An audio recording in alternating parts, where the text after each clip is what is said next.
The Call of the Canyon by Zane Grey. Chapter 6, Part 1. If spring came at all to Oak Creek Canyon, it warmed into summer before Carley had time to languish with the fever characteristic of early June in the East. As if by magic, it seemed the green grass sprang up, the green buds opened into leaves, the bluebells and primroses bloomed. The apple and peach blossoms burst exquisitely white and pink against the blue sky. Oak Creek fell to a transparent, beautiful brook, leisurely eddying in the stone-walled nooks, hurrying with murmur and babble over the little falls. The mornings broke clear and fragrantly cool. The noon hours seemed to lag under a hot sun. The nights fell like dark mantles from the melancholy star-sown sky. Carley had stubbornly kept on riding and climbing until she killed her secret doubt that she was really a thoroughbred, until she satisfied her own insistent vanity that she could train to a point where this outdoor life was not too much for her strength. She lost flesh despite increase of appetite. She lost her pallor for a complexion of gold brown she knew her Eastern friends would admire. She wore out the blisters and aches and pains. She found herself growing firmer of muscle, lither of line, deeper of chest. And in addition to these physical manifestations, there were subtle intimations of a delight in a freedom of body she had never before known, an exhilaration in action that made her hot and made her breathe, of a sloughing off of numberless petty and fussy and luxurious little superficialities which she had supposed were necessary to her happiness. What she had undertaken in vain conquest of Glenn's pride and Flo Hutter's Western tolerance she had found to be a boomerang. She had won Glenn's admiration. She had won the Western girl's recognition. But her passionate, stubborn desire had been ignoble, and was proved so by the rebound of her achievement, coming home to her with a sweetness she had not the courage to accept. She forced it from her. This West, with its rawness, its ruggedness, she hated. Nevertheless, the June days passed, growing dreamily swift, growing more incomprehensibly full. And still she had not broached to Glenn the main object of her visit, to take him back East. Yet a little while longer. She hated his work and had not talked of that. Yet an honest consciousness told her that as time flew by she feared more and more to tell him that he was wasting his life there and that she could not bear it. Still, was he wasting it? Once in a while a timid and unfamiliar Carley Burch voiced a pregnant query. Perhaps what held Carley back most was the happiness she achieved in her walks and rides with Glenn. She lingered because of them. Every day she loved him more, and yet there was something. Was it in her or in him? She had a woman's assurance of his love, and sometimes she caught her breath, so sweet and strong was the tumultuous emotion it stirred. She preferred to enjoy while she could, to dream instead of think. But it was not possible to hold a blank, dreamy, lulled consciousness all the time. Thought would return, and not always could she drive away a feeling that Glenn would never be her slave. She divined something in his mind that kept him gentle and kindly, restrained always, sometimes melancholy and aloof, as if he were an impassive destiny waiting for the iron consequences he knew inevitably must fall. What was this that he knew which she did not know? The idea haunted her. Perhaps it was that which compelled her to use all her woman's wiles and charms on Glenn. Still, though it thrilled her to see, she made him love her more as the days passed. She could not blind herself to the truth that no softness or allurement of hers changed the strange restraint in him. How that baffled her! Was it resistance, or knowledge, or nobility, or doubt? Flo Hutter's 20th birthday came along the middle of June, and all the neighbors and range hands for miles around were invited to celebrate it. For the second time during her visit Carley put on the white gown that had made Flo gasp with delight and had stunned Mrs. Hutter, and had brought a reluctant compliment from Glenn. Carley liked to create a sensation. What were exquisite and expensive gowns for if not that? It was twilight on this particular June night when she was ready to go downstairs, and she tarried a while on the long porch. The evening star, so lonely and radiant, so cold and passionless in a dusky blue, had become an object she waited for and watched. The same as she had come to love the dreaming, murmuring melody of the waterfall. She lingered there. What had the sights and sounds and smells of this wild canyon come to mean to her? She could not say, but they had changed her immeasurably. Her soft slippers made no sound on the porch, and as she turned the corner of the house, where shadows hovered thick, she heard Lee Stanton's voice. "But Flo, you loved me before Kilbourne came." The content, the pathos of his voice chained Carley to the spot. Some situations, like fate, were beyond resisting. "Sure I did," replied Flo, dreamily. This was the voice of a girl who was being confronted by happy and sad thoughts on her birthday. "Don't you love me still?" he asked, huskily. "Why, of course, Lee. I don't change," she said. "But then why?" There for a moment his utterance or courage failed. "Lee, do you want the honest to God's truth?" "I reckon I do." "Well, I love you just as I always did," replied Flo, earnestly. "But, Lee, I love him more than you or anybody." "My heaven, Flo, you'll ruin us all!" he exclaimed, hoarsely. "No, I won't either. You can't say I'm not level-headed. I hated to tell you this, Lee, but you made me." "Flo, you love me and him, two men?" queried Stanton, incredulously. "I sure do," she drawled, with a soft laugh. "And it's no fun." "Reckon I don't cut much of a figure alongside Kilbourne," said Stanton, disconsolately. "Lee, you could stand alongside any man," replied Flo, eloquently.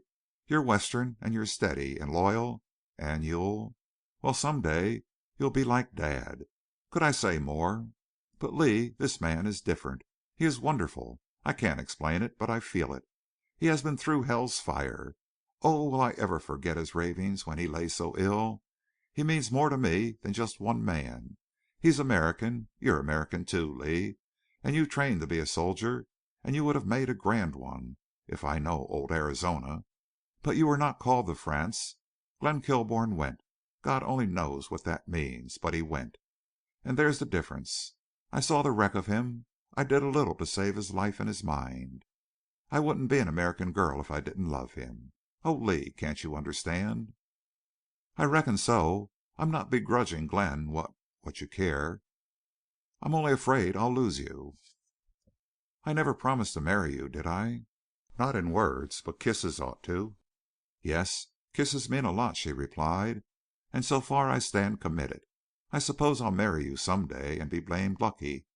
I'll be happy to. Don't you overlook that hunch. You needn't worry. Glenn is in love with Carley. She's beautiful, rich, and of his class. How could he ever see me?" "Flo, you can never tell," replied Stanton, thoughtfully. "I didn't like her at first, but I'm coming round. The thing is, Flo, does she love him as you love him?" "Oh, I think so. I hope so," answered Flo, as if in distress. "I'm not so sure. But then I can't savvy her. Lord knows I hope so, too. If she doesn't, if she goes back East and leaves him here, I reckon my case—" "Hush! I know she's out here to take him back. Let's go downstairs now." "Oh, wait, Flo," he begged. "What's your hurry? Come, give me a—" "There, that's all you get, birthday or no birthday," replied Flo, gaily. Carley heard the soft kiss and Stanton's deep breath, and then footsteps as they walked away in the gloom toward the stairway. Carley leaned against the log wall. She felt the rough wood, smelled the rusty pine rosin. Her other hand pressed her bosom where her heart beat with unwonted vigor. Footsteps and voices sounded beneath her. Twilight had deepened into night. The low murmur of the waterfall and the babble of the brook floated to her strained ears. Listeners never heard good of themselves, but Stanton's subtle doubt of any depth to her, though it hurt, was not so conflicting as the ringing truth of Flo Hutter's love for Glenn. This unsought knowledge powerfully affected Carley. She was forewarned and forearmed now. It saddened her, yet did not lessen her confidence in her hold on Glenn. But it stirred to perplexing pitch her curiosity in regard to the mystery that seemed to cling round Glenn's transformation of character. This Western girl really knew more about Glenn than his fiancé knew. Carley suffered a humiliating shock when she realized that she had been thinking of herself, of her love, her life, her needs, her wants, instead of Glenn's. It took no keen intelligence or insight into human nature to see that Glenn needed her more than she needed him. Thus, unwontedly stirred and upset and flung back upon pride of herself, Carley went downstairs to meet the assembled company. And never had she shown to greater contrast, never had circumstance and state of mind contrived to make her so radiant and gay and unbending. She heard many remarks not intended for her far-reaching ears. An old grizzled Westerner remarked to Hutter, "Well, she's sure an unbroken filly." Another of the company, a woman, remarked, "Sweet and pretty as a columbine, but I'd like her better if she was dressed decent." A gaunt range rider, who stood with others at the porch door, looking on, asked a comrade, "Do you reckon that's the style back East?" To which the other replied, "Maybe, but I'd gamble they're short on silk back East, and likewise sheriffs." Carley received some meed of gratification out of the sensation she created, but she did not carry her craving for it to the point of overshadowing Flo. On the contrary, she contrived to have Flo share the attention she received. She taught Flo to dance the fox trot and got Glenn to dance with her. Then she taught it to Lee Stanton. And when Lee danced with Flo, to the infinite wonder and delight of the onlookers, Carley experienced her first sincere enjoyment of the evening. Her moment came when she danced with Glenn. It reminded her of days long past and which she wanted to return again. Despite war tramping and Western labors, Glenn retained something of his old grace and lightness. But just to dance with him was enough to swell her heart, and for once she grew oblivious to the spectators. "Glenn, would you like to go to the plaza with me again and dance between dinner courses as we used to?" she whispered up to him. "Sure I would, unless Morrison knew you were to be there," he replied. "Glenn, I would not even see him." "Any old time you wouldn't see Morrison!" he exclaimed, half mockingly. His doubt, his tone grated upon her. Pressing closer to him, she said, "Come back and I'll prove it." But he laughed and had no answer for her. At her own daring words Carley's heart had leaped to her lips. If he had responded even teasingly, she could have burst out with her longing to take him back. But silence inhibited her, and the moment passed. At the end of that dance Hutter claimed Glenn in the interest of neighboring sheepmen, and Carley, crossing the big living room alone, passed close to one of the porch doors. Someone, indistinct in the shadow, spoke to her in low voice. "Hello, Pretty Eyes." Carley felt a little cold shock go tingling through her, but she gave no sign that she had heard. She recognized the voice and also the epithet. Passing to the other side of the room and joining the company there, Carley presently took a casual glance at the door. Several men were lounging there. One of them was the sheep dipper, Haze Ruff. His bold eyes were on her now, and his coarse face wore a slight, meaning smile, as if he understood something about her that was secret to others. Carley dropped her eyes, but she could not shake off the feeling that wherever she moved this man's gaze followed her. The unpleasantness of this incident would have been nothing to Carley had she at once forgotten it. Most unaccountably, however, she could not make herself unaware of this ruffian's attention. It did no good for her to argue that she was merely the cynosure of all eyes. This Ruff's tone and look possessed something heretofore unknown to Carley. Once she was tempted to tell Glenn, but that would only cause a fight, so she kept her counsel. She danced again and helped Flo entertain her guests, and passed the door often, and once stood before it deliberately with all the strange and contrary impulse so inscrutable in a woman, and never for a moment wholly lost the sense of the man's boldness. It dawned upon her at length that the singular thing about this boldness was its difference from any which had ever before affronted her. The fool's smile meant that he thought she saw his attention, and, understanding it perfectly, had secret delight in it. Many and various had been the masculine egotisms which had come under her observation. But quite beyond Carley was this brawny sheep dipper, Haze Ruff. Once the party broke up and the guests had departed, she instantly forgot both man and incident. Next day, late in the afternoon, when Carley came out on the porch, she was hailed by Flo, who had just ridden in from down the canyon. "Hey, Carley, come down. I sure have something to tell you," she called. Carley did not use any time pattering down the rude porch stairway. Flo was dusty and hot, and her chaps carried the unmistakable scent of sheep dip. "Been over to Ryan's camp and sure rode hard to beat Glenn home," drawled Flo. "Why?" queried Carley eagerly. "Reckon I wanted to tell you something Glenn swore he wouldn't let me tell. He makes me tired.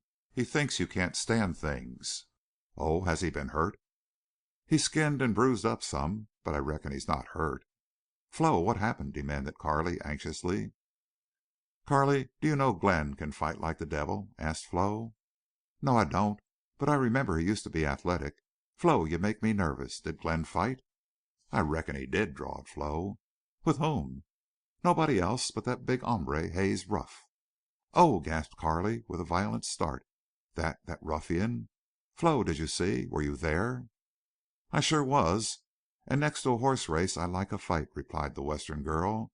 "Carley, why didn't you tell me Haze Ruff insulted you last night?" "Why, Flo, he only said, 'Hello, pretty eyes,' and I let it pass," said Carley lamely. "You never want to let anything pass out West, because next time you'll get worse. This turn your other cheek doesn't go in Arizona. But we sure thought Ruff said worse than that, though from him that's a plenty." "How did you know?" "Well, Charley told it.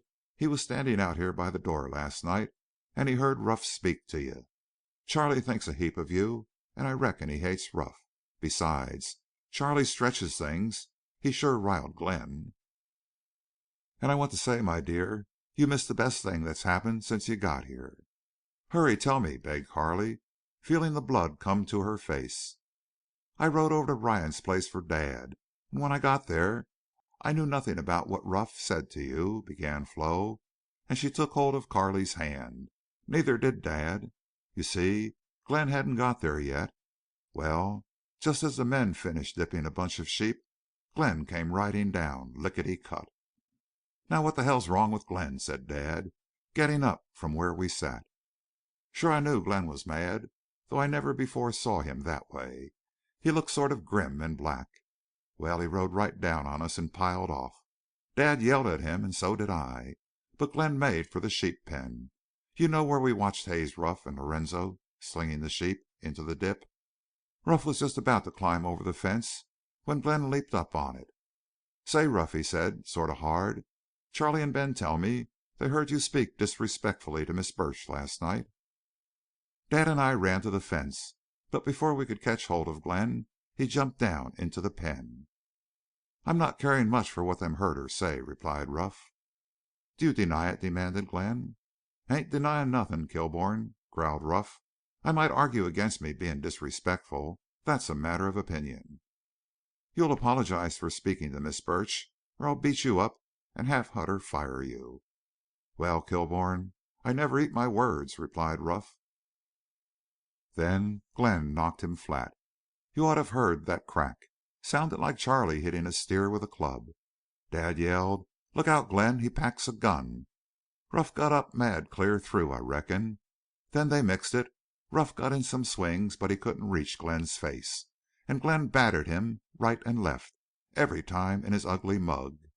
Ruff got all bloody, and he cussed something awful.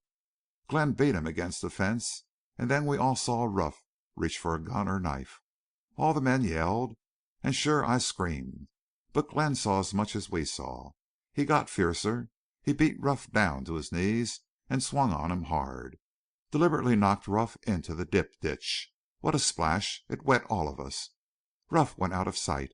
Then he rolled up like a huge hog. We were all scared now. That dip's rank poison, you know. Reckon Ruff knew that. He floundered along and crawled up at the end. Anyone could see that he had mouth and eyes tight shut. He began to grope and feel around, trying to find the way to the pond. One of the men led him out. It was great to see him wade in the water and wallow and souse his head under. When he came out, the men got in front of him and stopped him. He sure looked bad, and Glenn called to him, "Rough, that sheep dip won't go through your tough hide, but a bullet will." Not long after this incident, Carley started out on her usual afternoon ride, having arranged with Glenn to meet her on his return from work. Toward the end of June Carley had advanced in her horsemanship to a point where Flo lent her one of her own mustangs. This change might not have all to do with a wonderful difference in riding, but it seemed so to Carley. There was as much difference in horses as in people. This mustang she had ridden of late was of Navajo stock, but he had been born and raised and broken at Oak Creek. Carley had not yet discovered any objection on his part to do as she wanted him to do. He liked what she liked, and most of all he liked to go. His color resembled a pattern of calico, and in accordance with Western ways his name was therefore Calico. Left to choose his own gait, Calico always dropped into a gentle pace which was so easy and comfortable and swinging that Carley never tired of it. Moreover, he did not shy at things lying in the road, or rabbits darting from bushes, or at the upwhirring of birds. Carley had grown attached to Calico before she realized she was drifting into it. And for Carley to care for anything or anybody was a serious matter, because it did not happen often and it lasted. She was exceedingly tenacious of affection. June had almost passed, and summer lay upon the lonely land. Such perfect and wonderful weather had never before been Carley's experience. The dawns broke cool, fresh, fragrant, sweet, and rosy, with a breeze that seemed of heaven rather than earth, and the air seemed tremulously full of the murmur of falling water and the melody of mocking birds. At the solemn noontides the great white sun glared down hot, so hot that it burned the skin, yet strangely was a pleasant burn. The waning afternoons were Carley's especial torment, when it seemed the sounds and winds of the day were tiring, and all things were seeking repose, and life must soften to an unthinking happiness. These hours troubled Carley because she wanted them to last, and because she knew for her this changing and transforming time could not last. So long as she did not think, she was satisfied. Maples and sycamores and oaks were in full foliage, and their bright greens contrasted softly with the dark shine of the pines. Through the spaces between brown tree trunks and the white spotted holes of the sycamores gleamed the amber water of the creek. Always there was murmur of little rills and the musical dash of little rapids. On the surface of still, shady pools trout broke to make ever-widening ripples.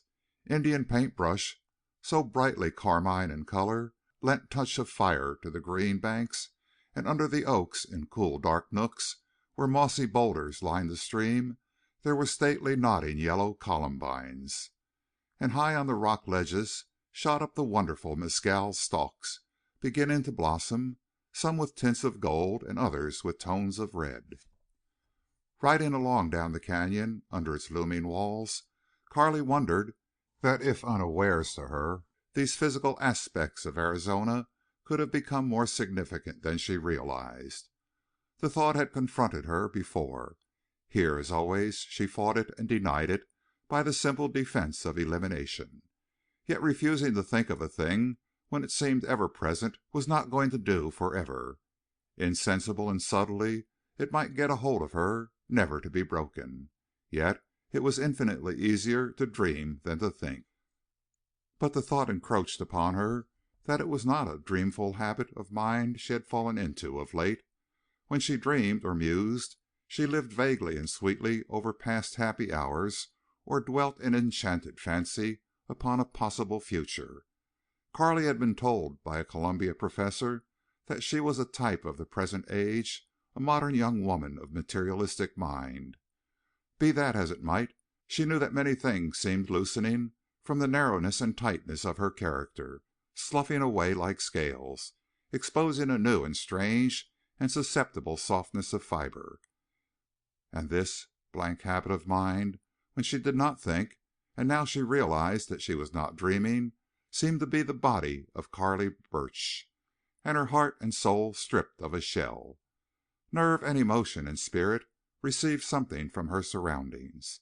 She absorbed her environment. She felt. It was a delightful state, but when her own consciousness caused it to elude her, then she both resented and regretted. Anything that approached permanent attachment to this crude and untenanted West Carley would not tolerate for a moment. Reluctantly she admitted it had bettered her health, quickened her blood, and quite relegated Florida and the Adirondacks to little consideration. "Well, as I told Glenn," soliloquized Carley, "every time I'm almost won over a little to Arizona she gives me a hard jolt. I'm getting near being mushy today.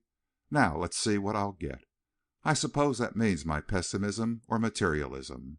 Funny how Glenn keeps saying it's the jolts, the hard knocks, and the fights that are best to remember afterward. I don't get that at all." 5 miles below West Fork a road branched off and climbed to the left side of the canyon. It was a rather steep road, long and zigzagging, and full of rocks and ruts. Carley did not enjoy ascending it, but she preferred the going up to coming down. It took half an hour to climb. Once up on the flat, cedar-dotted desert, she was met full in the face by a hot, dusty wind coming from the south. Carley searched her pockets for her goggles, only to ascertain that she had forgotten them. Nothing except the freezing, sleety wind annoyed and punished Carley so much as a hard, puffy wind full of sand and dust. Somewhere along the first few miles of this road she was to meet Glenn. If she turned back for any cause, he would be worried, and what concerned her more vitally, he would think she had not the courage to face a little dust. So Carley rode on. The wind appeared to be gusty. It would blow hard a while, then lull for a few moments. On the whole, however, it increased in volume and persistence until she was riding against a gale. She had now come to a bare, flat, gravelly region, scant of cedars and brush, and far ahead she could see a dull yellow pall rising high into the sky. It was a dust storm, and it was sweeping down on the wings of that gale. Carley remembered that somewhere along this flat there was a log cabin, which had before provided shelter for her and Flo when they were caught in a rainstorm. It seemed unlikely that she had passed by this cabin. Resolutely she faced the gale and knew she had a task to find that refuge. If there had been a big rock or bushy cedar to offer shelter, she would have welcomed it, but there was nothing. When the hard, dusty gust hit her, she found it absolutely necessary to shut her eyes. At intervals less windy, she opened them and rode on, peering through the yellow gloom for the cabin. Then she got her eyes full of dust, an alkali dust that made them sting and smart. The fiercer puffs of wind carried pebbles large enough to hurt severely. Then the dust clogged her nose, and sand got between her teeth. Added to these annoyances was a heat like a blast from a furnace. Carley perspired freely, and that caked the dust on her face. She rode on, gradually growing more uncomfortable and miserable. Yet even then she did not utterly lose a sort of thrilling zest in being thrown upon her own responsibility. She could hate an obstacle, yet feel something of pride in holding her own against it. Another mile of buffeting. This increasing gale so exhausted Carley and wrought upon her nerves that she became nearly panic-stricken. It grew harder and harder not to turn back. At last she was about to give up when right at hand through the flying dust she espied the cabin. Riding behind it, she dismounted and tied the mustang to a post. Then she ran around to the door and entered. What a welcome refuge! She was all right now, and when Glenn came along she would have added to her already considerable list another feat for which he would commend her. With aid of her handkerchief and the tears that flowed so copiously, Carley presently freed her eyes of the blinding dust.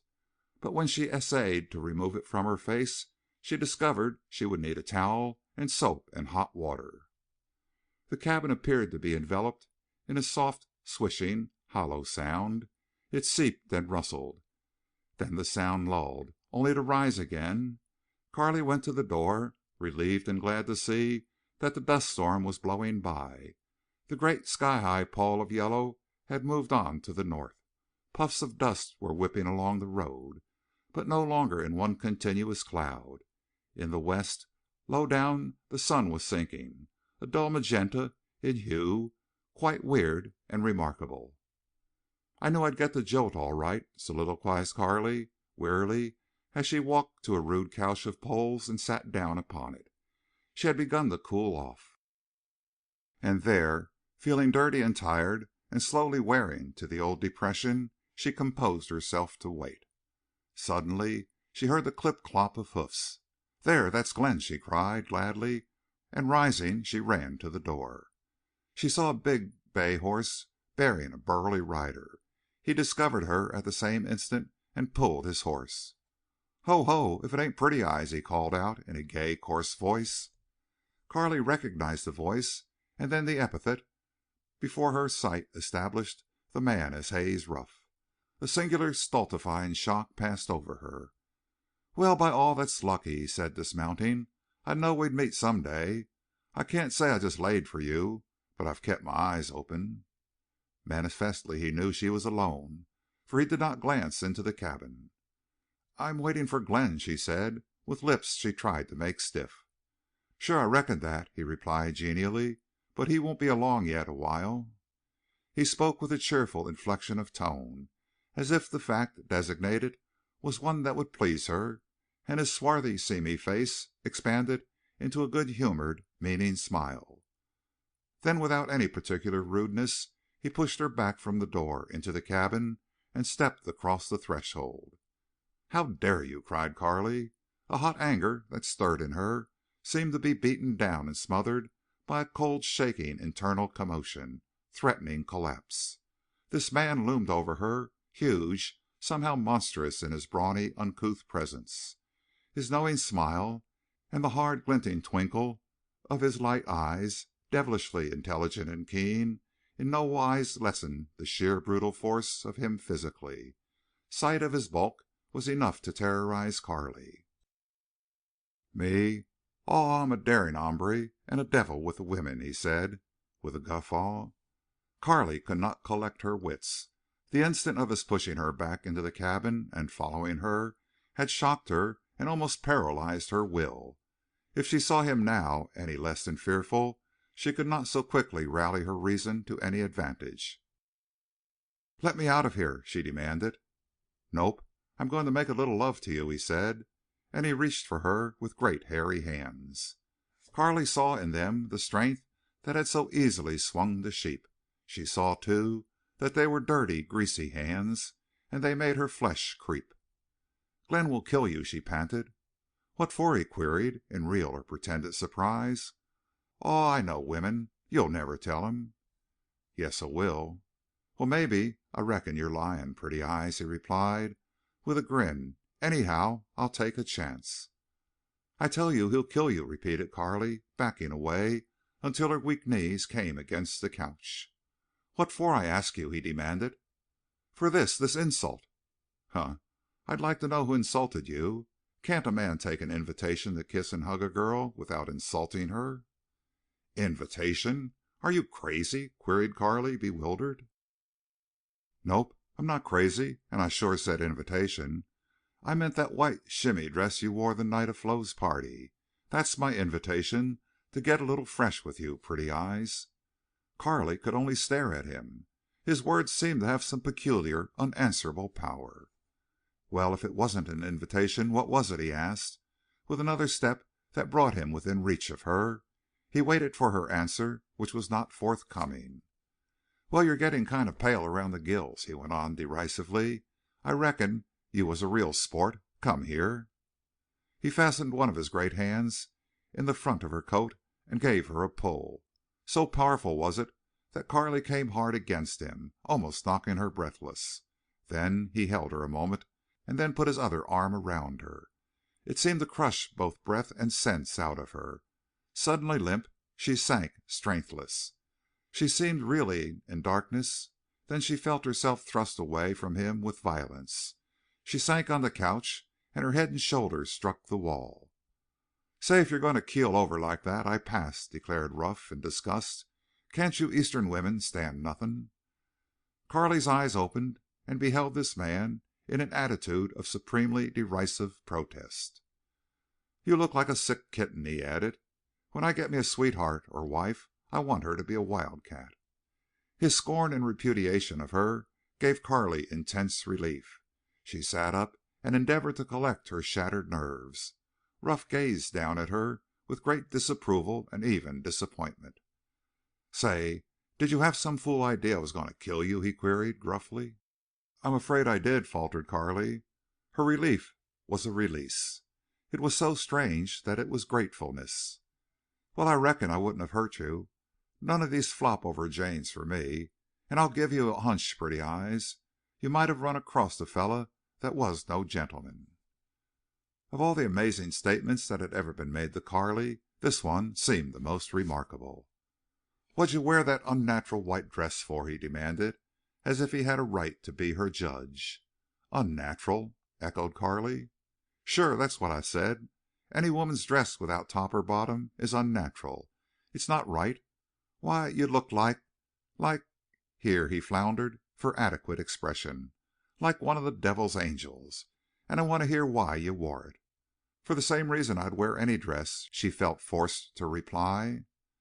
"Pretty Eyes, that's a lie, and you know it's a lie. You wore that white dress to knock the daylights out of men. Only you ain't honest enough to say so. Even me or my kind, even us who are dirt under your little feet. But all the same we're men, and maybe better men than you think. If you had to put that dress on, why didn't you stay in your room? No, you had to come down and strut around and show off your beauty. And I ask you, if you're a nice girl like Flo Hutter, what'd you wear it for?" Carley not only was mute, she felt rise and burn in her a singular shame and surprise. "I'm only a sheep dipper," went on Ruff, "but I ain't no fool. A fella doesn't have to live East and wear swell clothes to have sense. Maybe you'll learn that the West is bigger than you think. A man's a man in the East or West. But if your Eastern men stand for such dresses as that white one they'll do well to come out West a while, like your lover, Glenn Kilbourne. I've been rustling around here for 10 years, and I never before seen a dress like yours. And I never heard of a girl being insulted either. Maybe you think I insulted you. Well, I didn't. For I reckon nothing could insult you in that dress. And my last hunch is this, Pretty Eyes. You're not what a hombre like me calls either square or game. Adios." His bulky figure darkened the doorway, passed out, and the light of the sky streamed into the cabin again. Carley sat staring. She heard Ruff's spurs tinkle, then the ring of steel on stirrup, a sodden, leathery sound as he mounted, and after that a rapid pound of hoofs, quickly dying away. He was gone. She had escaped something raw and violent. Dazedly she realized it with unutterable relief. And she sat there slowly gathering the nervous force that had been shattered. Every word that he had uttered was stamped in startling character upon her consciousness. But she was still under the deadening influence of the shock. This raw experience was the worst the West had yet dealt her. It brought back former states of revulsion and formed them into one whole, irrefutable and damning judgment that seemed to blot out the vaguely dawning and growing happy susceptibilities. It was, perhaps, just as well to have her mind reverted to realistic fact. The presence of Haze Ruff, the astounding truth of the contact with his huge, sheep-defiled hands, had been profanation and degradation under which she sickened with fear and shame. Yet hovering back of her shame and rising anger seemed to be a pale, monstrous, and indefinable thought, insistent and accusing, which she must sooner or later reckon. It might have been the voice of the new side of her nature, but at that moment of outraged womanhood and of revolt against the West she would not listen. It might, too, have been the still small voice of conscience. But decisions of mind and energy coming to her then, she threw off the burden of emotion and perplexity and forced herself into composure before the arrival of Glenn. The dust had ceased to blow. although the wind had by no means died away. Sunset marked the west in old rose and gold. A vast flare. Carley espied a horseman far down the road and presently recognized both rider and steed. He was coming fast. She went out, and mounting her mustang, she rode out to meet Glenn. It did not appeal to her to wait for him at the cabin. Besides, hoof tracks other than those made by her mustang might have been noticed by Glenn. Presently he came up to her and pulled his loping horse. "Hello! I sure was worried," was his greeting, as his gloved hand went out to her. "Did you run into that sandstorm?" "It ran into me, Glenn, and buried me," she laughed. His fine eyes lingered on her face with glad and warm glance, and the keen, apprehensive penetration of a lover. "Well, under all that dust you look scared," he said. "Scared? I was worse than that. When I first ran into the flying dirt I was only afraid I'd lose my way and my complexion. But when the worst of the storm hit me, then I feared I'd lose my breath." "Did you face that sand and ride through it all?" he queried. "No, not all, but enough. I went through the worst of it before I reached the cabin," she replied. "Wasn't it great?" "Yes, great bother and annoyance," she said laconically. Whereupon he reached with long arm and wrapped it round her as they rocked side by side. Demonstrations of this nature were infrequent with Glenn. Despite losing one foot out of a stirrup and her seat in the saddle, Carley rather encouraged it. He kissed her dusty face and then set her back. "By George, Carley, sometimes I think you've changed since you've been here," he said with warmth. "To go through that sandstorm without one kick, one knock at my West."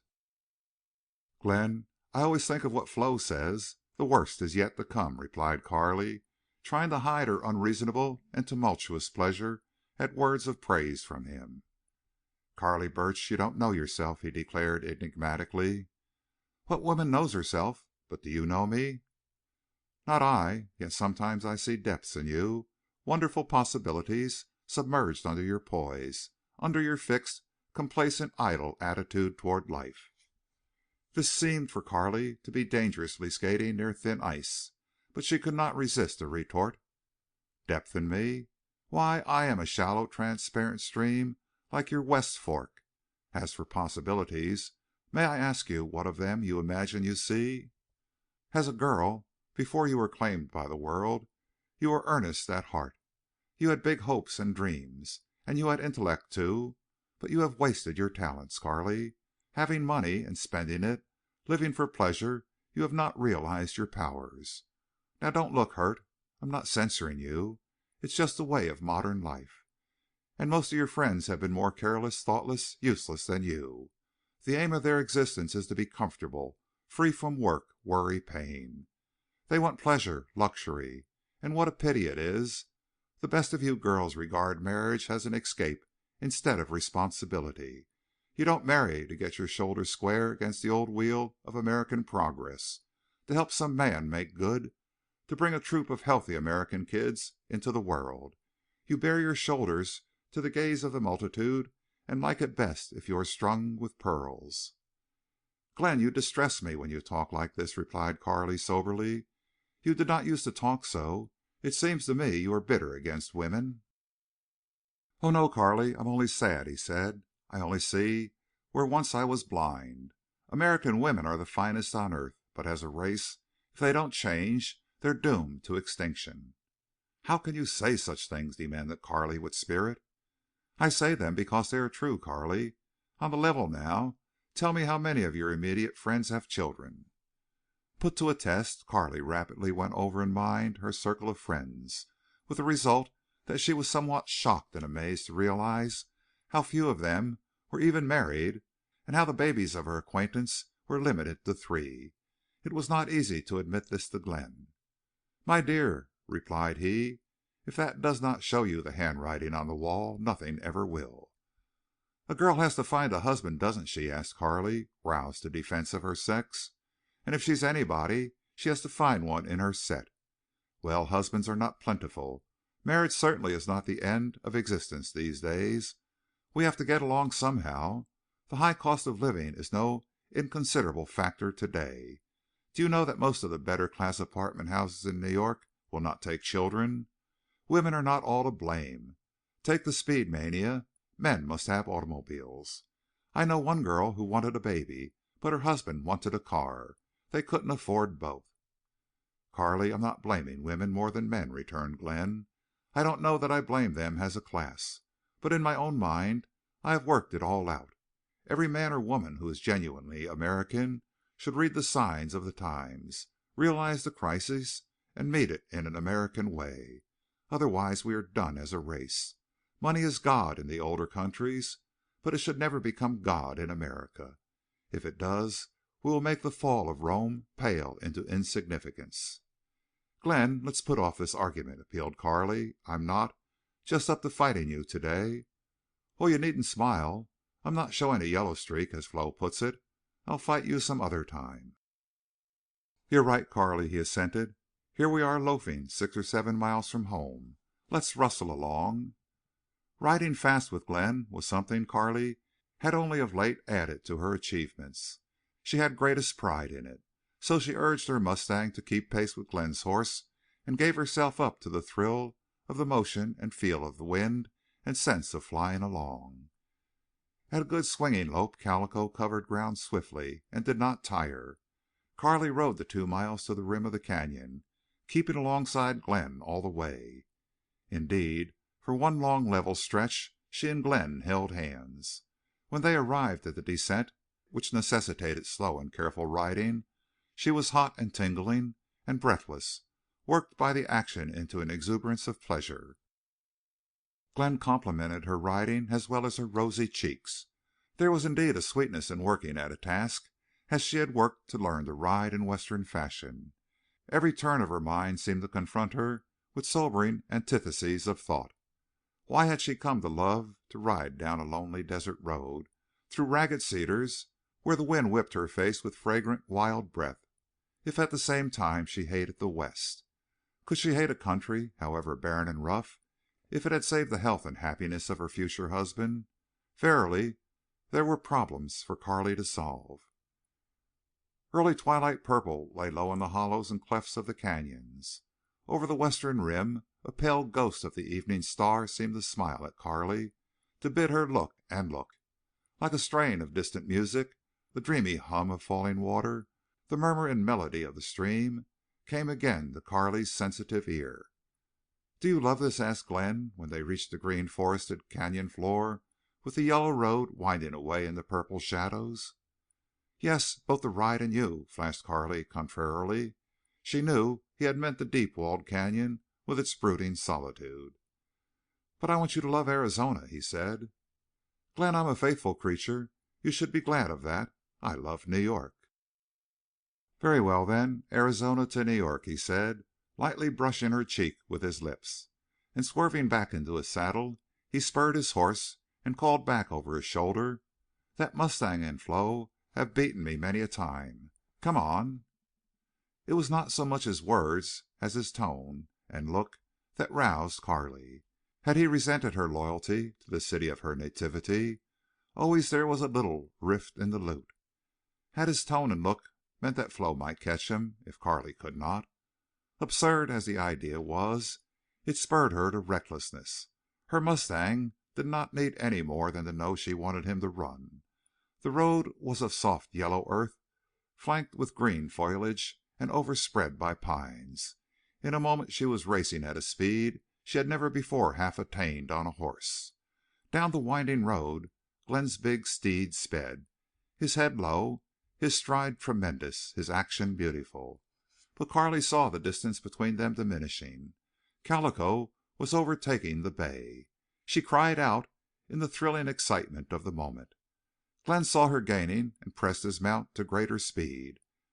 Still he could not draw away from Calico. Slowly the little mustang gained. It seemed to Carley that riding him required no effort at all. And at such a fast pace, with the wind roaring in her ears, the walls of green vague and continuous in her sight, the sting of the pine tips on her cheek and neck, the yellow road streaming toward her, under her, there arose out of the depths of her, out of the tumult of her breast, a sense of glorious exultation. She closed in on Glenn. From the flying hoofs of his horse shot up showers of damp sand and gravel that covered Carley's riding habit and splattered in her face. She had to hold up her hand before her eyes. Perhaps this caused her to lose something of her confidence or the swing in the saddle, for suddenly she realized she was not riding well. The pace was too fast for her inexperience. But nothing could have stopped her then. No fear or awkwardness of hers should be allowed to hamper that thoroughbred mustang. Carley felt that Calico understood the situation, or at least he knew he could catch and pass this big bay horse, and he intended to do it. Carley was hard put to hang on and keep the flying sand from blinding her. When Calico drew alongside the bay horse and brought Carley's breast to breast with Glenn, and then inch by inch forged ahead of him, Carley pealed out an exultant cry. Either it frightened Calico or inspired him, for he shot right ahead of Glenn's horse. Then he lost the smooth, wonderful action. He seemed hurtling through space at the expense of tremendous muscular action. Carley could feel it. She lost her equilibrium. She seemed rushing through a blurred green and black aisle of the forest with a gale in her face. Then, with a sharp jolt, a break, Calico plunged to the sand.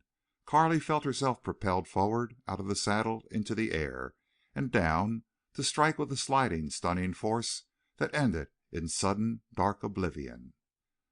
Upon recovering consciousness, she first felt a sensation of oppression in her chest and a dull numbness of her whole body. When she opened her eyes she saw Glenn bending over her, holding her head on his knee. A wet, cold, reviving sensation evidently came from the handkerchief with which he was mopping her face. "Carley, you can't be hurt, really," he was ejaculating in eager hope. "It was some spill. But you lit on the sand and slid. You can't be hurt." The look of his eyes, the tone of his voice, the feel of his hands were such that Carley chose for a moment to pretend to be very badly hurt indeed. It was worth taking a header to get so much from Glenn Kilbourne. But she believed she had suffered no more than a severe bruising and scraping.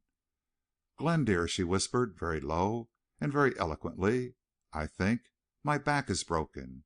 You'll be free soon." Glenn gave a terrible start, and his face turned a deathly white. He burst out with quavering, inarticulate speech. Carley gazed up at him and then closed her eyes. She could not look at him while carrying on such deceit. Yet the sight of him and the feel of him then were inexpressibly blissful to her. What she needed most was assurance of his love. She had it. Beyond a doubt, beyond morbid fancy, the truth had proclaimed itself, filling her heart with joy. Suddenly she flung her arms up around his neck. "Oh, Glenn, it was too good a chance to miss. I'm not hurt a bit." End of chapter 6, part 2.